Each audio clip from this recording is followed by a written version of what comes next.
Bonjour à toutes et à tous, bienvenue dans ce webinaire Microsoft Partner to Partner. Je suis Raphaël Mastier, Partner Marketing Advisor, et j'ai le plaisir d'animer cette session où nous allons recevoir aujourd'hui 4 partenaires ISV qui sont venus pour vous présenter leur offre, leur activité, mais aussi tous les axes de collaboration possibles avec notre écosystème partenaire. Alors, avant de débuter, pendant toute la présentation, vous pouvez poser toutes les questions qui vous semblent pertinentes. Vous avez normalement une fenêtre qui est disponible sur votre interface. Donc, n'hésitez pas, on est là pour y répondre en direct et on se fera un plaisir d'aborder tous les sujets avec vous. Alors, je vais déjà commencer par présenter nos invités. Donc, on commencera par Citrix, partenaire historique Microsoft, avec Guillaume Gess, qui est Alliance Business Development Manager. Bonjour Guillaume. Bonjour Raphaël. Ensuite, nous poursuivrons avec Let's Sign It. On parlera de signature dans Outlook Office 365 avec Cédric Chamaillou, qui est Channel Marketing Lead. Bonjour Cédric. Bonjour Raphaël, bonjour à tous. Nous poursuivrons avec ServiceNow. Donc là, le monde de tous les workflows d'entreprise, donc des sujets très intéressants avec Claire Delalande, qui est Senior Director Marketing South IMEA. Bonjour Claire. Bonjour. Et puis, nous terminerons avec Energisme, donc Energisme spécialisé, éditeur spécialisé dans tous les sujets d'efficience énergétique. Et on fera un focus plus particulier aujourd'hui sur la data avec Stéphane Bollon, qui est directeur général délégué. Bonjour Stéphane. Tu es en mute, mais je pense que tu nous as dit bonjour. Bonjour Raphaël et bonjour à tous. Merci. Alors, avant de laisser la parole à nos partenaires, je voulais faire un petit focus sur la plateforme qui s'appelle MyP2P. Certains d'entre vous la connaissent. Souvent, les partenaires nous disent c'est très très bien de faire connaître les partenaires comme on le fait aujourd'hui dans des webinars. Ce qui est intéressant aussi, c'est d'aller un petit peu plus loin sur la partie purement concrète du business, puisque finalement, on ne fait pas du P2P simplement pour se faire plaisir, mais l'idée, c'est tous ensemble de pouvoir accélérer les business communs. Et on a donc une plateforme qui s'appelle MyP2P, qui a été créée à l'origine à l'initiative de l'IAMCP, lancée en octobre dernier. Donc l'IAMCP, c'est l'association des partenaires Microsoft. Kiclox, qui est l'éditeur et l'opérateur de la solution, et Microsoft, qui est le sponsor de l'initiative. Alors, c'est une plateforme qui est ouverte à tout type de partenaires, que vous soyez start-up, société de services, éditeurs. Tous les types de partenaires sont potentiellement intéressés par ce type de plateforme. Alors, comment ça fonctionne? C'est très, très simple. Vous avez deux types d'approches. De toute façon, dès que vous allez sur la plateforme, vous allez pouvoir créer votre profil d'entreprise. Donc déjà, c'est une première visibilité que vous donnez à l'ensemble de l'écosystème. Et ensuite, vous allez pouvoir créer, par exemple, des besoins. Vous êtes sur un appel d'offres. On sait que les appels d'offres sont toujours très compliqués. On n'a pas forcément toutes les solutions et c'est normal. Et bien là, vous allez pouvoir dire, je cherche tel type de solution ou tel type d'expertise pour m'accompagner dans cet appel d'offres ou sur un projet plus classique client. Donc ça, c'est la notion de besoin.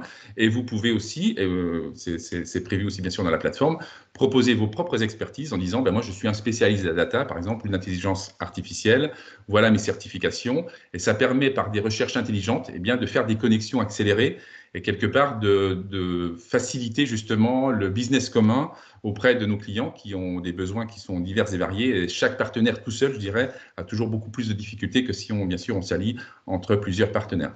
Donc, cette plateforme est disponible. Vous avez toutes les informations sur le site de l'IAMCP, iamcp.fr. Vous avez les éléments sur la slide.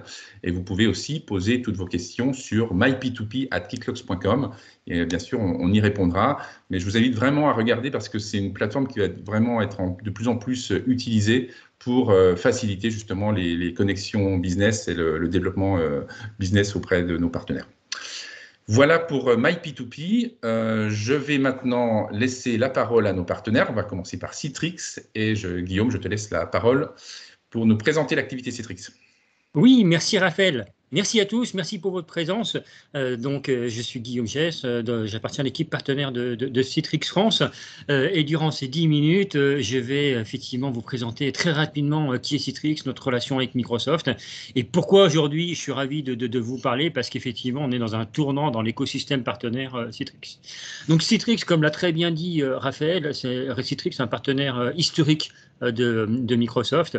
Pour vous donner une image, Citrix, c'est 30 années d'existence et c'est 30 années de partenariat avec Microsoft. Ce partenariat s'est particulièrement accentué durant les dernières années, et notamment depuis l'été dernier où Citrix et Microsoft ont fait des grandes annonces, nos CEO ont fait des grandes annonces respectives autour effectivement d'une volonté commune d'accompagnement de nos clients dans leur transformation digitale. Donc dans les grandes annonces, effectivement, Citrix, qui a aujourd'hui une stratégie cloud, s'appuie avant tout comme partenaire préféré sur Microsoft avec sa solution Azure. À l'inverse, Microsoft a choisi Citrix comme solution préférée de Digital Workspace. Et donc, ensemble, aujourd'hui, Citrix et Microsoft, et particulièrement en France, et tel est mon rôle, on accentue aujourd'hui nos travaux communs sur les prospects et avant tout également sur la base installée Citrix pour accompagner ses clients dans la transformation vers le cloud. Bien entendu, on ne le fait pas seul et on a besoin avant tout de partenaires de valeur tels vous-même aujourd'hui qui avez effectivement cette compétence cloud, cette culture cloud, cette capacité à accompagner les clients dans cette transformation de leur environnement. Et vous avez d'ores et déjà effectivement cette expertise autour de Microsoft. Et si vous avez l'expertise également à Citrix, je pense que vous avez des bonnes clés en main aujourd'hui pour effectivement connaître une croissance très très forte. En quelques mots, aujourd'hui, les solutions que l'on a en complément et qui sont complémentaires surtout à Microsoft. Aujourd'hui, on a avant tout une approche de type Citrix on Azure qui s'appuie sur l'ADN de Citrix, sur la notion de virtualisation, donc de virtualisation des applications ou des postes de travail, entièrement sous forme de desktop as a service et donc dans Azure. Donc, cette année, durant la dernière année, malheureusement, on va dire, ça a été une solution qui a été plébiscitée par l'ensemble des clients, malheureusement entre guillemets, bien entendu, parce que Citrix en France, Citrix dans le monde a connu une croissance exponentielle avec cette offre de type Citrix dans Azure pour répondre aux besoins des clients qui avaient un besoin exponentiel de télétravailleurs. Donc une offre DaaS, c'est une offre Citrix dans Azure, c'est une offre agile, sécurisée, flexible et surtout très rapide à mettre en place. Et j'en parlerai juste après. Deuxième point de notre complémentarité avec Microsoft, très proche de cette offre DaaS, c'est la complémentarité que Citrix a avec Windows Virtual Desktop. Là encore, par rapport à cette crise pandémique que l'on croise, Windows Virtual Desktop a réellement effectivement un gros attrait au niveau des clients et Citrix aura un certain nombre de points de valeur ajoutée pour apporter des compléments à Windows Virtual Desktop là où il peut y avoir certains bloqueurs. J'en reparle juste après. Citrix, on est connu avant tout par les clients autour du domaine de la virtualisation, mais Citrix, c'est également une offre de workspace. Et aujourd'hui, on veut se positionner avant tout sur un éditeur, un fournisseur de solutions d'intelligente workspace. Un workspace intuitif qui s'adapte aux périphériques, qui s'adapte à l'utilisateur, à la bande passante, etc. Et de cette manière, on a cette capacité avec Microsoft d'accélérer les déploiements, de sécuriser et de fournir une meilleure expérience à l'utilisateur de son environnement M365. Il ne faut pas oublier que l'ADN, le fer de lance de Citrix, c'est avant tout l'utilisateur. Donc l'ensemble de nos solutions aujourd'hui visent à améliorer le confort de l'utilisateur. Et à ce même titre, Citrix est également un constructeur de la solution réseau. Et on a une solution qui s'appelle Citrix SD-WAN qui est préférée de Microsoft et qui sera là pour optimiser et améliorer l'expérience utilisateur, notamment autour d'Office 365 et de Teams. Typiquement, un client qui a une problématique de bande passante utilisera Citrix SD-WAN pour avoir un meilleur rendu utilisateur, une meilleure fluidité, un meilleur rendu de la voix, par exemple, ou de la vidéo sur Teams, ou encore des temps d'ouverture d'application beaucoup plus rapides. À titre d'exemple, je vous ai mis quelques références ici. Les références que je vous cite, c'est des grands noms, mais ce n'est pas l'objectif de Citrix aujourd'hui d'attaquer uniquement des grands comptes. On est effectivement, comme Microsoft, organisé sur des segments Enterprise, Corporate et SMB. Mais je voulais vous parler de ces grands noms, notamment Alstom, qui, au moment de la crise pandémique, grâce à une solution Citrix en Azure, a pu fournir en 2 semaines une solution de type desktop as a service pour l'ensemble de ses ingénieurs utilisant des solutions 3D. Donc l'ensemble des 1500 ingénieurs d'Alstom en 2 semaines ont une solution pour accéder depuis leur propre périphérique personnel à leur environnement de travail et continuer à travailler sur les applications en 3D. Donc ça a été vraiment une grosse preuve de flexibilité et de rapidité de mise en place. Au même titre, comme je vous le disais tout à l'heure, l'objectif de Citrix aujourd'hui est avant tout d'approcher l'ensemble de la base installée de Citrix, qui est avant tout une base installée on-prem. Et l'exemple de Sanofi est extraordinaire et très très fort de cohabitation avec Microsoft, dans le sens où Sanofi a voulu effectivement mettre en place une solution de type Windows Virtual Desktop durant l'année dernière, en partant d'un existant Citrix on-prem assez disparate, assez hétérogène et sur différents sites. Et dans ce sens, Citrix et Microsoft se sont associés avec un partenaire pour transformer les 8000 licences Citrix que Sanofi avait sur l'ensemble du globe pour les transformer en une solution Windows Virtual Desktop plus Citrix. Donc ça a été un très très beau succès. Donc on travaille dans le domaine industriel, les grands comptes, mais on travaille également dans le domaine public avec IRIVP, qui est la régie immobilière de la ville de Paris, donc une entité de la ville de Paris, avec qui on a travaillé étroitement avec Microsoft sur cette entité pour transformer, là encore, la base installée de licence Citrix de IRIVP vers une solution Citrix dans Azure. Enfin, dernier exemple, le Conseil général des Alpes-Maritimes. Là, c'est un exemple plus d'utilisateurs Office 365. Le CG 06 avait 60 sites avec effectivement des utilisateurs Office 365 qui avaient des problématiques de bande passante.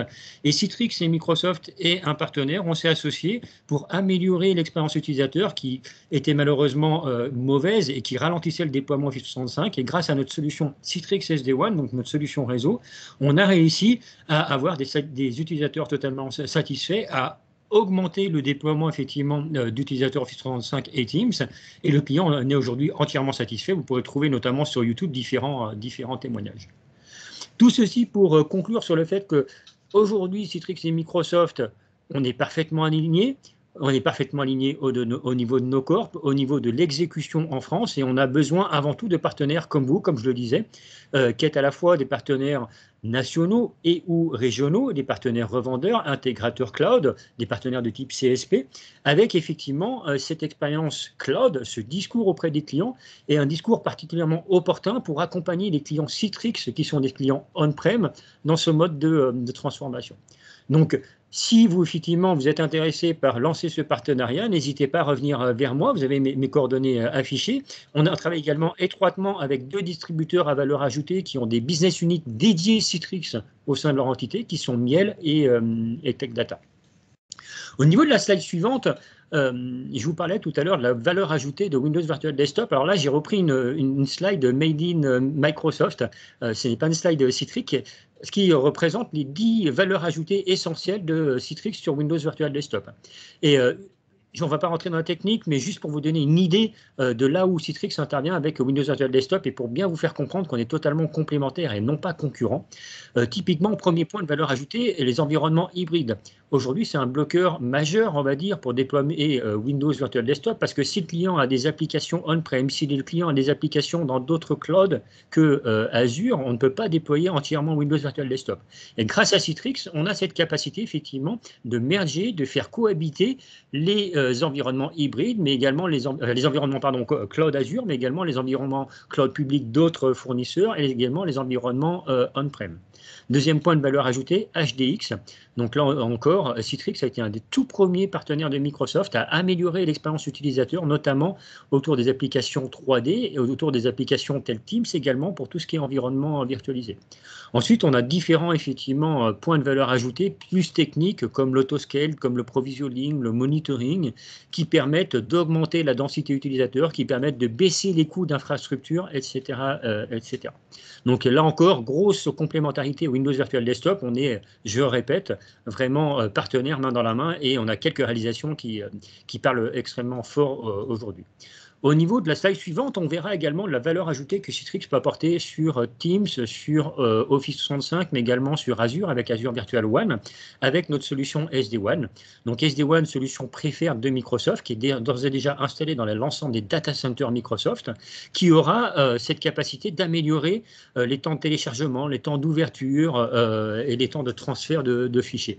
Tout ceci pour vous dire qu'aujourd'hui, un client qui vous dit « j'ai effectivement utilisé Office 365 ou je veux utiliser Office 365, mais j'ai des problématiques de bande passante sur mon site ou autre », on n'a aucunement besoin de dire au client refondez, on va dire, votre réseau MPLS, mais effectivement, grâce à ce partenariat avec SD-WAN et Microsoft, on a cette capacité de répondre à ces problématiques de bande passante. Et enfin, dans la dernière slide, Là, je me répète, mais vraiment, on parle souvent de nos références communes Citrix Microsoft, qui sont des très grands comptes. Je viens de parler d'Alstom, de Sanofi, on parle également d'Accor, etc. Mais on a pléthore aujourd'hui de, il n'y a pas de petits comptes, mais de comptes locaux, on va dire, qui sont utilisateurs Citrix, qui sont utilisateurs Microsoft. Et il suffit aujourd'hui de s'unir. Et je pense que vous, partenaires, êtes le bon moyen, effectivement, d'apporter ce discours commun Citrix plus Microsoft pour accompagner ses clients, et notamment dans ces besoins de desktop as a service actuels liés à la crise sanitaire, mais également dans cette stratégie cloud où beaucoup de clients veulent migrer leur infrastructure dans le cloud. Voilà. N'hésitez pas à me solliciter. Et merci, Raphaël, et merci à vous pour votre écoute. Merci Guillaume. Peut-être une question, je me mets à la place d'un partenaire qui serait nouveau justement dans ce monde Microsoft Citrix.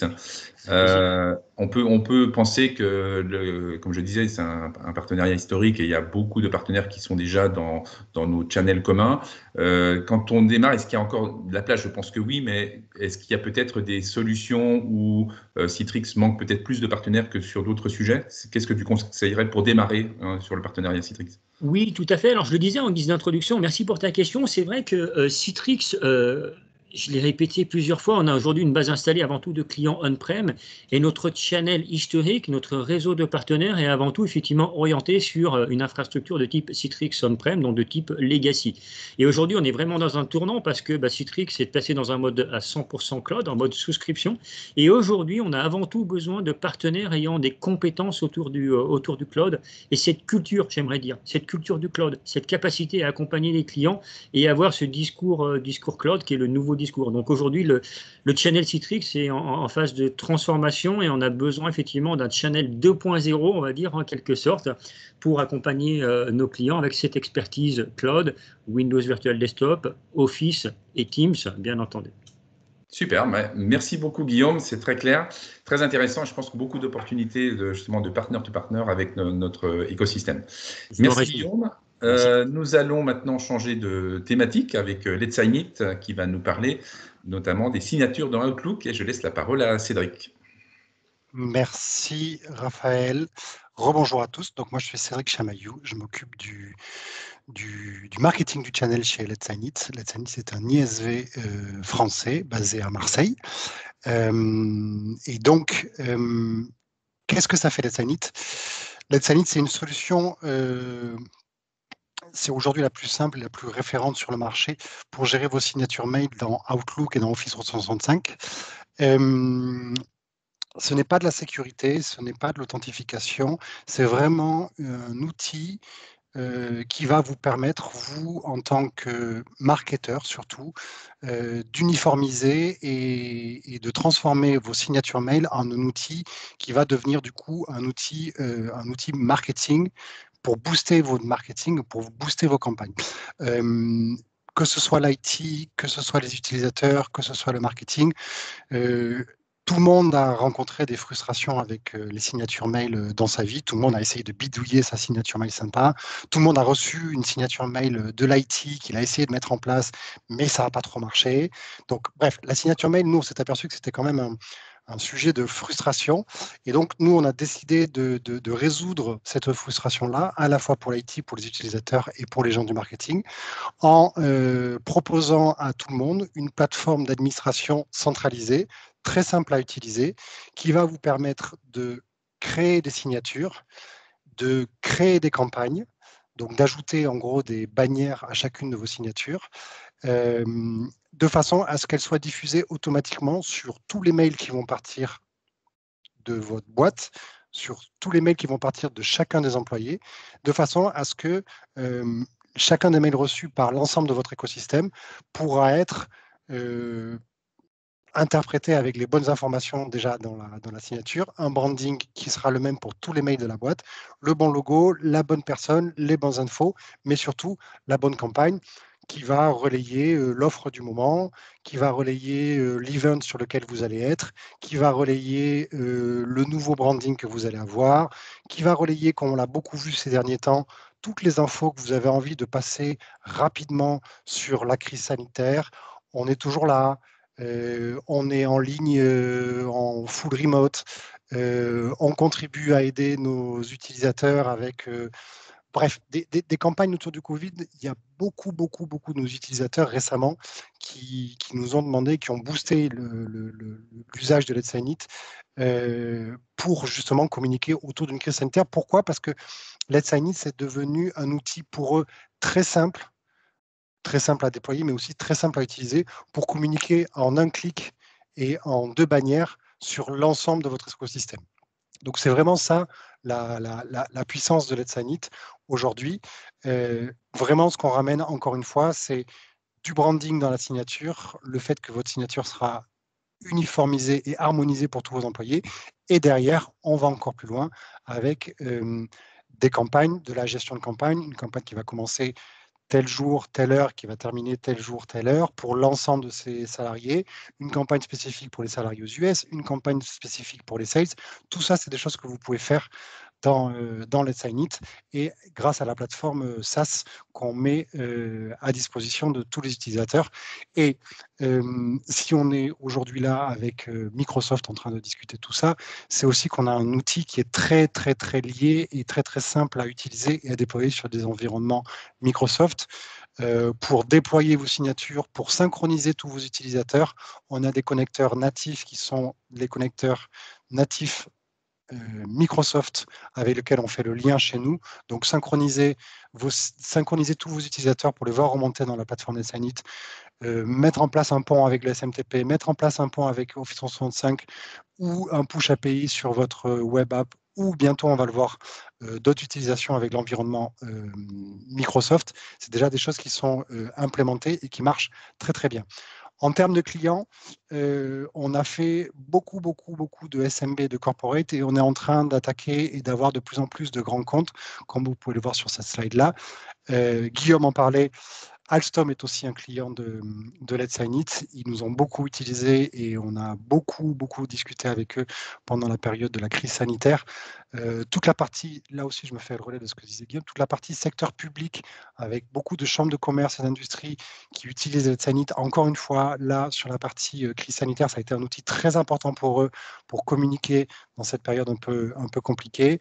Vinci, Pernod Ricard, Sephora, voilà, on va vers ce genre de compte-là qui voit non seulement le boost du marketing dans les signatures mail, mais vous voyez que la problématique pour beaucoup de grands comptes, la problématique du marketing va être aussi importante que la problématique du branding, du bon logo et de la marque qui va être respectée. Et ça, ils l'utilisent et ils le font grâce à Let's Sign It. Nous, aujourd'hui, ce qu'on recherche en termes de partenaires, on en a déjà pas mal sur le territoire français, c'est des revendeurs de type MSP ou SI, suivant le modèle, qui vont proposer Let's Sign It en général dans un pack d'outils de collaboration. Et pour ces partenaires-là, qui en général revendent du Office, Let's Sign It, c'est un petit bénéfice qui va permettre de fidéliser et de rendre plus loyal vos clients Office, tout en générant du revenu dessus. Mais vraiment, nous, ce qu'on nous dit nos partenaires aujourd'hui, le gros bénéfice du partenaire, c'est la fidélisation de leurs clients Office et de pouvoir offrir quelque chose en plus dans le package de l'outil de collaboration. Donc aujourd'hui, nous, on est très présent en France et en IMIA, donc on cherche des partenaires là-dessus. On cherche aussi des partenaires aux US, puisque c'est un marché qu'on est en train d'ouvrir avec un bureau qui a ouvert là-bas il y a à peu près 1 an. Donc voilà, tout type de partenaires, notamment les partenaires référencés CSP côté Microsoft. On est présent dans le portail CSP. On est achetable, provisionnable, transactable dans le portail CSP. Donc si vous avez l'habitude d'avoir tous vos clients dans le portail CSP, sachez que vous pouvez en 3 clics ajouter Let's Sign It à tous vos clients Office. Vos contacts là-dessus, ce sera moi pour la partie plan et marketing et mise en place, et pour la partie plus commerce, c'est Gaspard qui n'a pas pu se joindre aujourd'hui, mais qui sera aussi bien entendu dispo pour répondre à toutes vos questions. Vous l'avez compris, nos domaines d'expertise, ça se passe autour de M365, Office 365. En termes de verticaux, on est capable d'adresser tous les verticaux. Vous comprenez bien que cette solution-là, elle intéresse potentiellement tout type de métier. Et nos audiences, c'est l'IT parce qu'on va résoudre une problématique qu'ils ont, qui est on m'a demandé de gérer les signatures mail et j'ai pas d'outils pour ça. Mais aussi derrière, ça va vous permettre, Let's Init va vous permettre d'aller parler à des métiers auxquels vous, revendeurs, vous ne parlez pas forcément, comme les CMO, comme les gens du marketing, de la com interne, qui ont besoin et qui ont identifié très clairement ce besoin et tout ce que peut leur apporter Let's Init. Raphaël, je veux bien que tu passes à la slide d'après. Oui. Ça va vous permettre de voir un peu ce qui va se passer dans ce début d'année 2021 en termes de fonctionnalités pour nous. Donc, on suit le mouvement. Et voilà, les usages ont changé et sont en train d'évoluer, notamment avec l'année qu'on vient de passer. Donc, on va très vite voir dans Let's Init la possibilité d'ajouter un petit widget ou une grosse bannière, comme vous le voudrez, qui fait que quand la conversation mail devient trop longue, on clique sur une bannière et on switch dans une conversation de Teams. Donc ça, c'est quelque chose qu'on a beaucoup eu comme demande. Il y a un moment où la conversation mail, elle devient redondante. C'est plus important et c'est plus efficace de passer sur Teams. Donc là, avec cette fonctionnalité-là, vous allez pouvoir aussi déclencher de l'usage et de la conso de Teams et de la découverte de Teams. Le numéro 2, on en a parlé à l'automne dernier avec Microsoft lors de la dernière conférence Ignite. On est ravis de ça. Nos équipes ont passé beaucoup de temps à développer ça avec les équipes Microsoft à Seattle.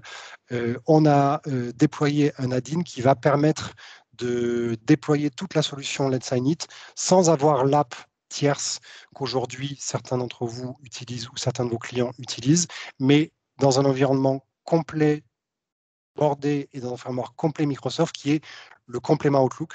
Donc très bientôt, le complément Outlook va vous permettre de pousser automatiquement une signature et une bannière dans tous les nouveaux mails que vous allez ouvrir, que ce soit sur votre desktop, que ce soit sur votre mobile ou que ce soit sur votre Outlook mobile, web. Pardon. Donc, nous, c'est vraiment une grosse fonctionnalité qu'on attend. Pourquoi ?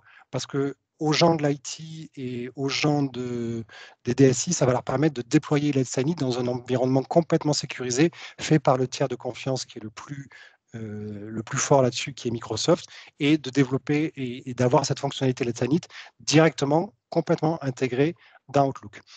Le dernier point, c'est que grâce à cet add-in, très très vite en Q1 de 2021, dans le premier quarter, on va aussi gérer avec tout ça la gestion de bannières internes-externes.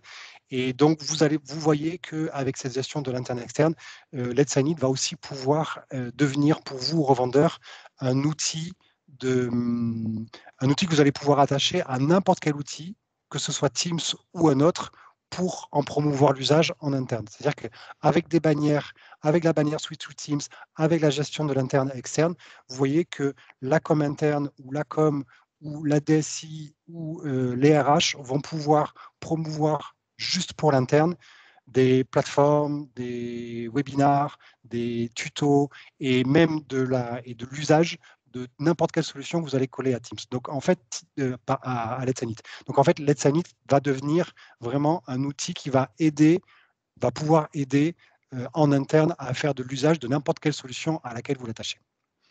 Voilà ce que j'avais à vous dire sur Let's Init. J'espère que c'était clair. Merci beaucoup Cédric, c'était très très clair. J'avais peut-être une question, parce que parmi nos partenaires, on en a beaucoup qui sont justement dans des déploiements d'Office 365 et Oui. je pense qu'ils doivent se dire c'est une solution hyper intéressante pour ajouter au package, comme tu le disais, Oui. un composant très intéressant à valeur ajoutée. Comment, par ton expérience sur les projets qui ont été menés avant, on positionne ce sujet-là? Est-ce que c'est à la fin de la migration, finalement, on dit on peut aller plus loin avec cette solution, ou est-ce que dès le départ, il y a des échanges en parallèle avec les fonctions métiers, CMO, DRH par exemple? Comment les projets se mettent en place sur des déploiements Office 365 et Let's Init? Il y a deux types de stratégies suivant les partenaires et suivant le client en face. Si la migration est quelque chose de très complexe et géré complètement par l'IT, Let's Init arrive en fin de discussion de migration pour dire « Et au fait, vous savez quoi? Ce n'est pas tout. J'ai un super truc à vous proposer. » Si la migration est quelque chose de plus transverse, nous, on a beaucoup de partenaires qui disent, dès le début de la migration, au fait, vous allez migrer et vous savez quoi? Quand vous allez migrer et le fait de migrer, ça va vous donner accès à ça, parce que c'est une plateforme SaaS, c'est complètement dans le cloud. Et ce truc-là que vous étiez en train de gérer avec un script sur vos serveurs on-prem et qui était compliqué, ce truc-là, vous allez pouvoir le gérer de manière beaucoup plus simplifiée, voire même vous, personne de l'IT, allez pouvoir vous décharger de ce sujet-là, parce qu'une fois que ça va rouler, ce sera complètement dans les mains du marketing. Et vous, personne de l'IT, c'est un problème qui vous est enlevé et un pain point qui vous est complètement enlevé. Donc, vous n'avez plus à gérer ça. Donc, il y a des gens qui l'incluent très, très vite dans leur migration quand ils savent et quand ils ont identifié que c'est un pain point chez les clients. D'accord. Écoute, c'est très intéressant. Je pense que ça peut apporter beaucoup de choses justement sur les déploiements de nos partenaires. Merci beaucoup, Cédric. Merci, Raphaël. Merci à tous. Nous allons maintenant changer de sujet, enfin des sujets aussi qui sont complémentaires, on va dire, sur la partie workflow. Et je vais laisser la parole à Claire pour nous présenter ServiceNow. Merci Raphaël, bonjour à tous. Je suis ravie d'être présente avec vous aujourd'hui pour vous parler de ce formidable partenariat entre Microsoft et ServiceNow. Et je dirais que ce webinaire tombe à point nommé, puisqu'en janvier de cette année, nous avons annoncé le renforcement de notre partenariat, notamment à travers des besoins pour des sociétés pour qui avoir des données dans des data centers en France est important, et on sait combien ça peut être important pour les organismes publics ou dans le domaine de la santé. Et toutes les solutions ServiceNow et les données pourront être disponibles dans les data centers Microsoft. Et ça, c'est une véritable avancée dans le partenariat entre Microsoft et ServiceNow. Donc, c'était vraiment le bon moment pour prendre la parole sur cette plateforme de communication. Alors, c'est un partenariat qui existe déjà depuis quelques temps, et je dirais que finalement, Microsoft et ServiceNow étaient faits pour être partenaires. C'était une évidence. Quand on regarde nos métiers respectifs, nous sommes des acteurs du cloud. Nous avons à cœur la préoccupation de nos clients, de nos utilisateurs, de faciliter la vie ou l'expérience de l'utilisateur au quotidien. Et nous avons également à cœur d'accompagner nos clients de bout en bout dans leurs enjeux métiers. Donc, on était vraiment fait pour accélérer ce partenariat ensemble. Alors, pour ceux d'entre vous qui connaissent un petit peu moins ServiceNow, nous sommes un éditeur de solutions en mode SaaS et nous proposons une plateforme d'automatisation de flux de travail à travers ce que l'on appelle des workflows. Notre leitmotiv, qui est celui de Fred Ledy, qui est celui qui a lancé ServiceNow il y a une quinzaine d'années, son objectif, c'était, à travers une plateforme cloud, permettre à tout un chacun dans l'entreprise de rendre sa vie quotidienne la plus facile possible à travers des demandes qui soient complètement automatisées sur cette plateforme cloud. Ce qui fait qu'on a commencé notre métier dans le domaine de l'IT, avec des demandes ou des requêtes qui étaient liées à l'univers IT. Et puis petit à petit, on s'est rendu compte que notre solution, nos workflows qui sont basés sur une plateforme qui s'appelle la Now Platform, permettaient un champ des possibles énorme et que l'on pouvait améliorer la vie des collaborateurs, des utilisateurs, à travers des demandes qui pouvaient être bien évidemment relatives à l'informatique, mais à des demandes liées à la vie du collaborateur au quotidien, avec des demandes sur les ressources humaines, mais également sur la gestion des fournisseurs ou la gestion clientèle. Et donc, c'est en ce sens que le partenariat entre ServiceNow et d'autres sociétés peut être très intéressant, parce que le champ des possibles pour accompagner nos clients à travers la mise en place de workflow est énorme. Alors, ServiceNow est une société qui est extrêmement orientée vers les partenaires. Nous travaillons avec tout type de partenaires, que ce soit des intégrateurs, des revendeurs, des sociétés qui viennent accompagner leurs clients dans leur transformation business et notamment dans leur transformation digitale, et également des ISV. Je vous disais tout à l'heure que la vision de ServiceNow, ça ne s'arrêtait pas à l'environnement informatique, mais on travaille de plus en plus avec les directions de la relation clientèle. Nous n'avons pas en propre, par exemple, de solution de CTI. Donc, quand on veut développer des workflows pour améliorer la relation avec l'environnement client, eh bien, on recherche des sociétés qui vont être partenaires, qui vont produire des solutions qui vont nous accompagner, notamment avec du couplage CTI. C'est un exemple parmi d'autres. Alors, nous opérons en France, mais également à travers le monde. Le partenariat entre Microsoft et ServiceNow est un partenariat mondial, mais qui a une vraie envergure en France. D'ailleurs, depuis le début de l'année, nous avons François Faure qui a rejoint ServiceNow en France pour développer plus particulièrement ce partenariat avec Microsoft. François sera un de vos contacts et ça vous montre l'importance de ce partenariat au niveau français et pas uniquement au niveau mondial. Alors, nous travaillons avec tout type de sociétés, principalement des clients qui sont dans le secteur enterprise ou global. Vous voyez quelques noms, que ce soit dans le domaine financier, on travaille avec les plus grosses banques, que ce soit BPCE, Crédit Agricole, des mutuelles, des assurances, le secteur de l'énergie, le domaine du retail, bien évidemment le secteur public et la santé. Donc, on n'a pas d'idée préconçue sur les secteurs d'activité avec lesquels nous travaillons. Nos solutions permettent effectivement de s'adapter à tout type de secteur d'activité. Alors, si vous voulez bien, je vais passer 2-3 minutes pour réexpliquer un petit peu ce que fait ServiceNow, parce que je pense que ça mérite de s'arrêter sur notre offre. Raphaël, si tu veux bien passer à la slide suivante.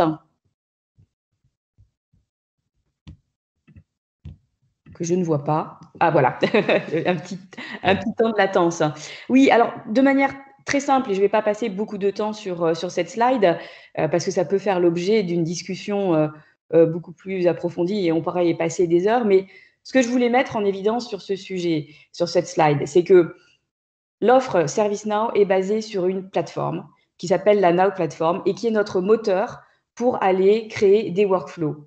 Des workflows qui vont être soit liés à l'activité plutôt IT, au pilotage de l'IT, soit des workflows qui vont permettre en fait de s'adresser aux collaborateurs et faciliter le parcours du collaborateur dans l'entreprise, ou alors des workflows qui vont nous permettre de communiquer avec les clients ou alors avec des partenaires. Et tout ceci se fait à travers, évidemment, un moteur qui est couplé sur de l'intelligence artificielle et des hubs d'intégration que vous pouvez voir sur le bas du slide avec tout type de technologie, dont bien évidemment la technologie Microsoft. Et je vais revenir sur les bases de notre partenariat. Donc, une architecture complètement ouverte, basée sur le cloud, qui nous permet de nous adosser à des partenaires qui vont proposer soit des solutions complémentaires, soit des solutions qui existent déjà dans l'environnement de nos clients, sur lesquels on va s'intégrer conjointement.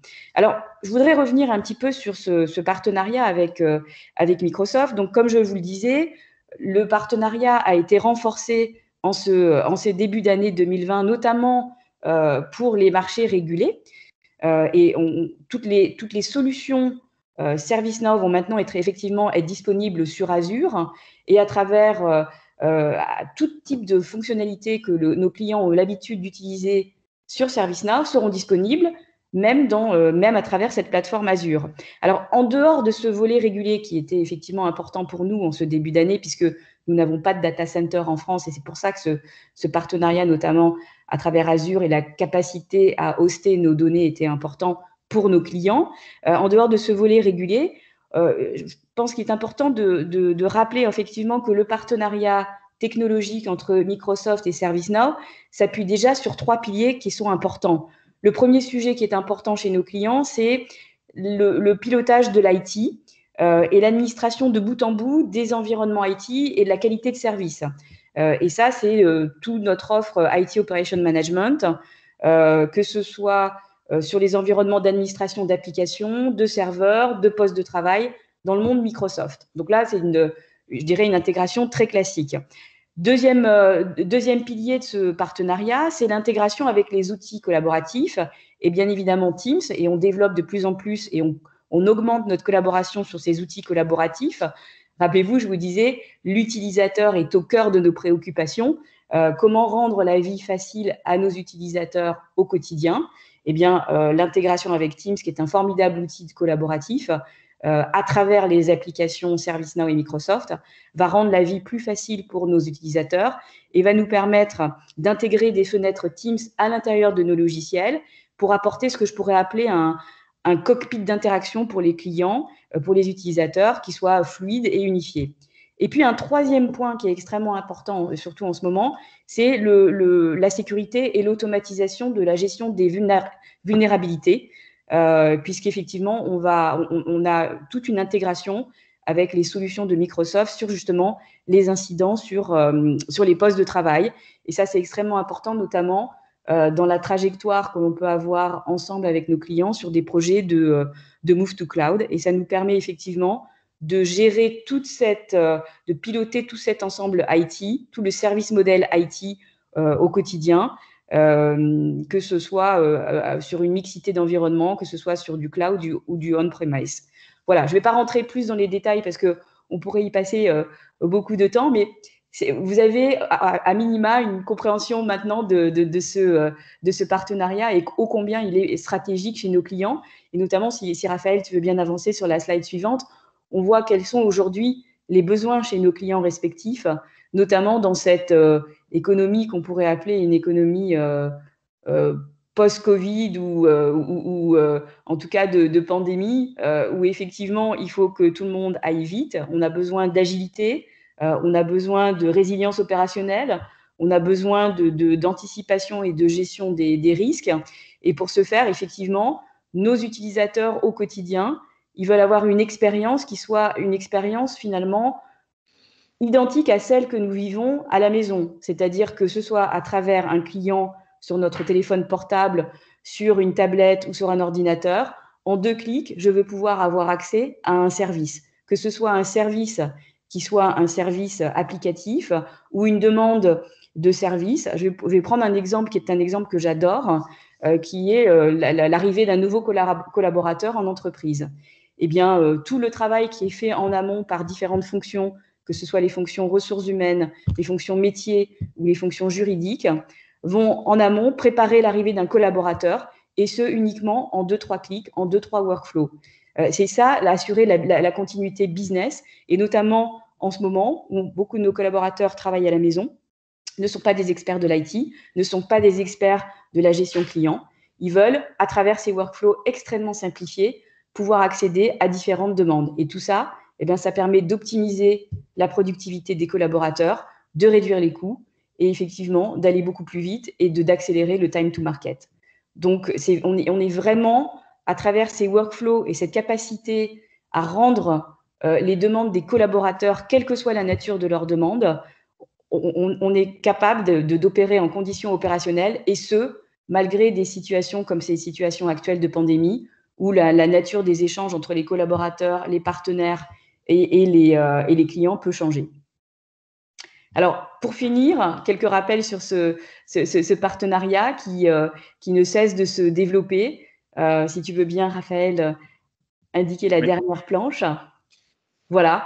Donc, un partenariat qui ne cesse de se renforcer à travers effectivement des certifications dans le domaine de la santé avec HDS, un push très fort sur tout ce qui est santé, secteur public et finance, et puis des clients qui peuvent utiliser leur solution ServiceNow à travers les data centers de Microsoft sans avoir aucune interruption de service, et ce, sur des data centers, des solutions ServiceNow qui sont hostées sur Azure et qui sont gérées par ServiceNow en direct.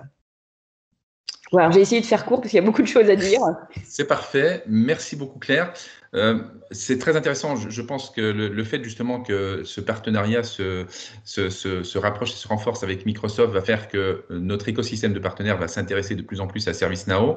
Pour les partenaires notamment qui seraient intéressés pour travailler de manière plus étroite avec vous, j'imagine qu'il y a des cursus de formation, parce qu'on est à mi-chemin entre la technologie et, je dirais, le métier. Oui, tout à fait. Il y a des formations, il y a des certifications. Comment on peut démarrer avec vous sur ces sujets-là? Oui, alors très classiquement, il y a des formations, il y a des approches aussi de complémentarité. Je crois que la raison d'être d'un partenariat, c'est la complémentarité et la valeur ajoutée que l'on va apporter à un client commun. Donc, que ce soit par l'apport d'une nouvelle technologie ou d'une technologie complémentaire, comme je l'évoquais avec le CTI tout à l'heure, ou par la capacité à accompagner un client parce que l'on est positionné dans les métiers, comme tu le disais, Raphaël, on est à mi-chemin entre les métiers et l'IT. Et donc, on recherche soit des partenaires qui vont nous aider justement à accompagner ces clients et qui ont déjà en fait une capacité à dialoguer avec des métiers qui ne sont pas forcément les métiers avec lesquels nous dialoguons, ou alors par un apport technologique, ou alors par de la complémentarité sur l'intégration et sur l'accompagnement. Donc, il y a des cursus, donc en fonction des profils de partenaires, il y a des cursus différents qui existent, mais qui sont assez simples et assez classiques. D'accord, bah, c'est très clair et de toute façon, il y a les coordonnées des différentes personnes. Voilà, donc n'hésitez pas avec François et Florence. Oui. C'est parfait. Merci beaucoup, Claire. Et nous allons terminer donc ce webinaire avec Energys, mais Stéphane. Là, on va parler maintenant de data, à mi-chemin entre les sujets d'efficience énergétique et de gestion des data. Stéphane, c'est à toi. Très bien. Eh bien, merci Raphaël. Rebonjour à tous. Donc, effectivement, Energism est une solution SaaS d'amélioration de l'efficacité énergétique. Et c'est pour ça qu'on est connu. On a travaillé dans le programme Startup avec Microsoft qu'on a démarré il y a 5 ans et on est Azure native. La raison pour laquelle notre offre sur l'efficacité énergétique, et je dirais pour élargir un peu une offre de supervision multifluide et puissante, c'est parce que c'est la seule du marché qui repose sur une infrastructure de données extrêmement puissante, sous-jacent technologique, qui permet, je dirais, une grande efficacité, une grande puissance de notre solution logicielle pour la supervision multifluide. Alors, en soi-même, c'est déjà quelque chose d'extrêmement important parce que les sujets d'économie, de consommation d'eau, d'électricité, de gaz sont au cœur des préoccupations. La décarbonation de l'industrie est au cœur des préoccupations et on permet d'accélérer ce type de sujet. Néanmoins, ce qu'on est venu présenter aujourd'hui, c'est ce sous-jacent technologique dont j'ai parlé qui est le moteur du produit, c'est-à-dire cette plateforme de données, parce que aujourd'hui, on comprend tous que la donnée, c'est finalement très complexe.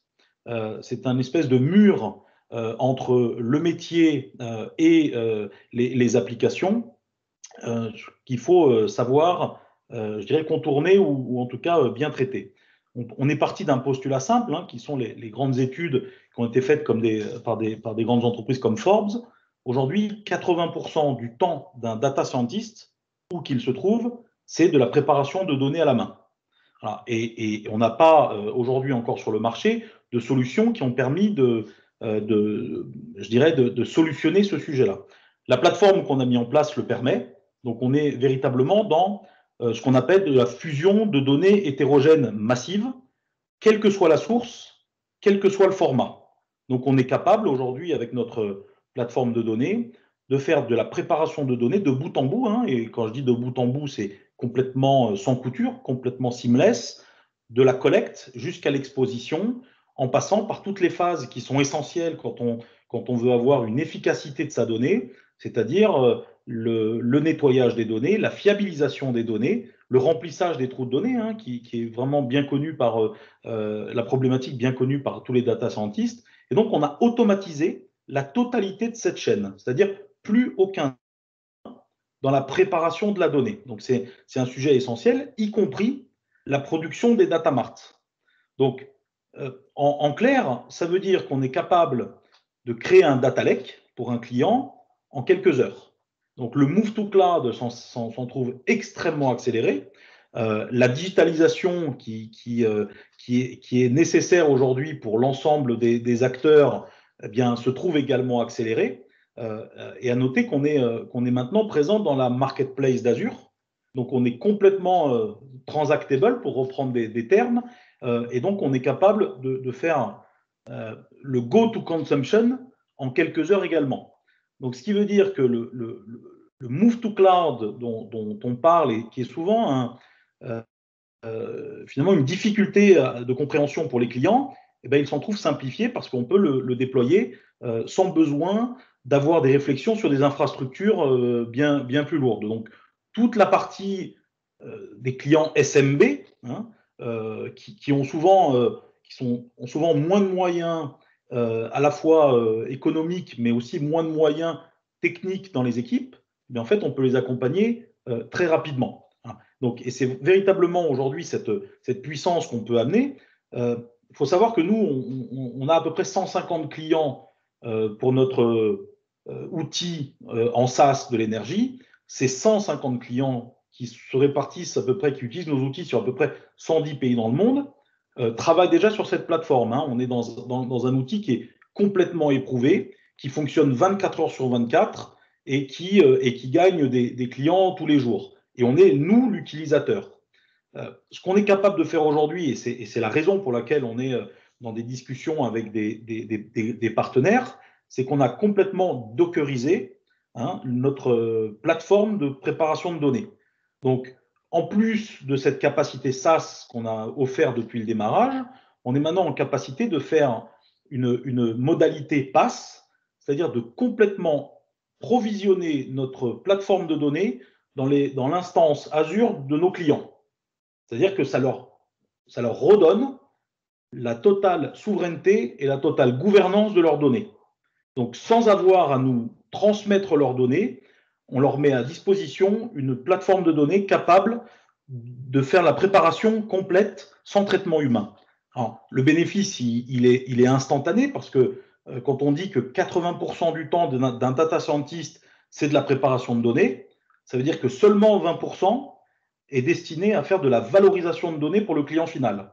Donc, on libère 80% de ce temps et on va redonner de l'efficacité, on va redonner la main au métier en ayant cassé ce que j'appelais tout à l'heure le mur de complexité de la donnée. Voilà. Donc ça, c'est là où on a vraiment beaucoup avancé. On le voit sur la slide suivante, la manière dont c'est organisé. Vous voyez, on a complètement ici modélisé ce qu'on appelle le data journey depuis l'acquisition, la mise en place d'un data lake. Alors, à noter qu'on a une technologie qui est complètement stateful, avec persistance de la donnée. Et donc, et ensuite, on est capable de fabriquer, je le disais, les data marts complètement et la capacité de pouvoir tout simplement brancher les algorithmes que vous avez déjà fait ou que vous ferez dans le futur à la plateforme de données avec puisque la maîtrise de la donnée, on la considère avec notre plateforme complètement acquise. Voilà. Donc, c'est l'ouverture d'un champ des possibles extrêmement large sur une technologie qui est déjà éprouvée. Voilà la façon dont on a, ce qu'on met aujourd'hui sur le marché depuis maintenant 3-4 mois, donc qui va servir à la fois, je le disais, pour le segment SMB d'aller vers la digitalisation, mais pour les sociétés plus grandes qui ont déjà fait ces move to cloud et qui ont déjà une maturité sur la donnée, d'accélérer ce qu'on appelle, et que tout le monde connaît ici, les digital factories, puisque finalement, on ouvre un champ des possibles dont simplement la créativité et les métiers vont être la limite, puisqu'ils ont leurs données requêtables en permanence, en temps réel, en continu, dans ce qu'on pourra même appeler un jumeau numérique dynamique.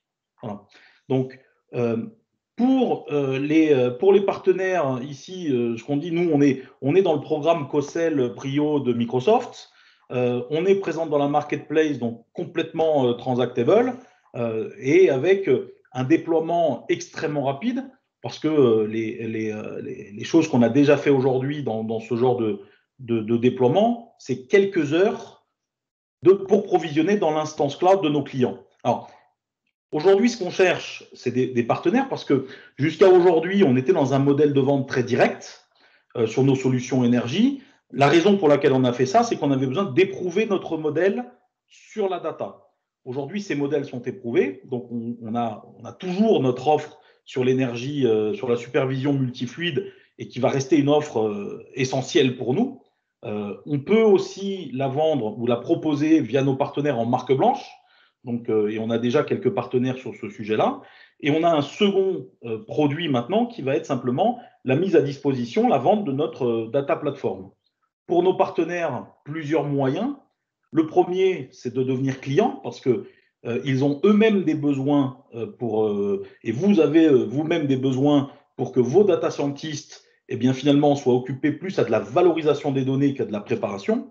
De la revente, de l'intégration chez vos clients, Et là encore, on peut travailler avec vous sur la mise à disposition en marque blanche. Voilà, c'est-à-dire de fabriquer votre propre produit pour vos clients.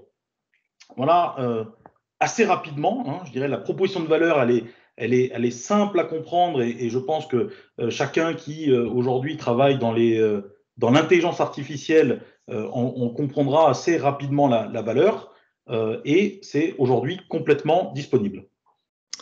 Merci Stéphane. Alors, pour bien comprendre, je me mets à la place d'un client, par exemple, qui a déjà l'offre peut-être historique gestion d'énergie d'Énergisme, des partenaires qui sont aussi à mi-chemin entre l'IoT et l'efficience énergétique. Ça veut dire qu'on peut imaginer des scénarios où on a démarré sur un scénario purement efficience énergétique et on va utiliser ce nouveau module de data pour étendre, par exemple, de l'IoT plus classique au niveau de la même entreprise. C'est ça Alors, c'est complètement ça. C'est-à-dire qu'aujourd'hui, tous les clients qui travaillent avec nous en SaaS, eh bien, en fait, on collecte leurs données. Et pour répondre à une question qu'on nous pose souvent, quand on fait de l'efficacité énergétique, on ne collecte pas que de la donnée énergie, hein. C'est-à-dire qu'il y a de nombreux facteurs d'influence qui peuvent être intéressants quand on fait de l'efficacité énergétique. Dans nos clients, d'ailleurs, on a à peu près un peu plus de 150 clients aujourd'hui qui viennent du monde industriel, qui viennent du monde je dirais des assurances, du tertiaire, des collectivités territoriales. Chacun a dans son patrimoine des choses qui sont pertinentes à regarder. Quand on prend un modèle industriel et quand on veut faire de l'efficacité énergétique, eh ben, on prend aussi toutes les données de production, qui ne sont pas des données d'énergie spécifiquement. Quand on est dans des locaux tertiaires, on prend les données de taux d'occupation. Quand on est dans l'hôtellerie, on prend les réservations. Quand on fait de la restauration, on compte le nombre de plateaux repas. Donc, toutes ces données qu'on est capable de collecter en masse, qui sont tout à fait des données complètement hétérogènes, venant de sources complètement disparates, on les collecte déjà. Ce qui veut dire que les gens qui ont déjà notre offre énergie, eh bien en fait, ils nous envoient déjà des données, mais s'ils veulent envoyer des données supplémentaires pour d'autres applications, on est parfaitement déjà en capacité de le faire. Ce qu'on amène, et ce que j'expliquais comme brique supplémentaire aujourd'hui, c'est qu'on est capable de déporter notre infrastructure de données dans leur cloud. Parce que souvent, un des freins évidemment au SaaS, mais qui est lié à sa construction, c'est qu'il y a des gens qui ne veulent pas que les données sortent de leurs environnements. Voilà. Et donc, on permet de les mettre dans leur propre environnement, avec des capacités même de les crypter si nécessaire, pour que finalement cette souveraineté et cette gouvernance appartiennent aux clients. Donc, on crée un vrai backbone de digitalisation qui agrège l'ensemble des données et qui rend possible tout développement d'applications, je dirais, liées au métier de chacun. Et donc, on n'est plus du tout dépendant d'un secteur ou d'un autre. Très bien. En tout cas, c'est très intéressant d'avoir ce nouveau positionnement d'énergisme sur la partie data. Ça devrait intéresser beaucoup nos partenaires. Merci beaucoup Stéphane. On arrive donc à la conclusion de ce webinaire. Je remercie tous nos intervenants qui, j'espère, vous ont intéressé par rapport à leurs différentes solutions. Il y avait des sujets tout à fait complémentaires. Vous avez les emails sur la slide là, qui s'affichent. On reste encore quelques minutes, donc vous pouvez toujours nous poser des questions. Vous avez les emails si vous voulez être plus en direct avec nos partenaires. Et quant à moi, je vous donne rendez-vous à notre prochain webinaire Partner to Partner. Merci à tous pour votre attention et à très bientôt. Merci. Merci beaucoup, au revoir. Merci, bonne journée. Merci à tous.